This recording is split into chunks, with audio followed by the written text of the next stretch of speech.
Day 53 of After Effects Tips and Tricks. First உங்களோட video ஃபுட்டேஜில் photo footage import பண்ணிவிட்டு solid create பண்ணிக்கோங்க. சாலிட்டுக்கு நான் ஸ்டாக்னு name கொடுத்துக்கிறேன். கொடுத்துட்டு ஓகே கொடுத்துக்கோங்க. எஃபெக்ட்ஸ் அண்ட் ஃபீச்சர்ஸ் போயிட்டு ஸ்டாக்கை உங்கள் சாலிட் லேயரில் எனேபிள் பண்ணிக்கோங்க. எனேபிள் பண்ணிட்டு பெயிண்டிங் ஸ்பேலில் பார்த்து ஆன் ட்ரான்ஸ்பரன்சி எனேபிள் பண்ணியிருக்கோங்க. தென் பென் டூல் எடுத்து ஹைலைட் பண்ண வேண்டிய டெக்ஸ்ட்டை செலக்ட் பண்ணி வச்சுக்கோங்க. பென் டூல் வச்சு செலக்ட் பண்ணிவிட்டு தென் ஆல் மாஸ்க் எனேபிள் பண்ணிக்கோங்க. ஸ்டாக்கில் ஆல் மாஸ்க் எனேபிள் பண்ணிட்டு ப்ரெஷ் சைஸை ஒரு 18% சைஸில் வச்சுட்டு ஸ்பேஸிங் கலரை அட்ஜஸ்ட் பண்ணிக்கோங்க. தென் ஸ்பேஸிங்கை 0% வச்சுக்கோங்க. இப்போ ஸ்டாக்கில் போயிட்டு லேயர்ஸ் நார்மல்லேருந்து மியூச்சுவலுக்கு சேஞ்ச் பண்ணிக்கோங்க.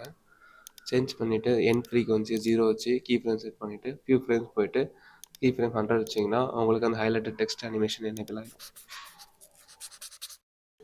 இது வரைக்கும் நீங்கள் ஜிபி கிரியேஷனை ஃபாலோ பண்ணலாம், ஃபாலோ பண்ணி வச்சுக்கோங்க. அப்போ தான் நான் அப்லோட் பண்ணக்கூடிய ரீல்ஸ் வீடியோஸ் எல்லாம் உங்களுக்கு டுட்டோரியலாக கிடைக்கும், நீங்களும் பார்க்க முடியும். தேங்க்ஸ் ஃபார் வாட்சிங்.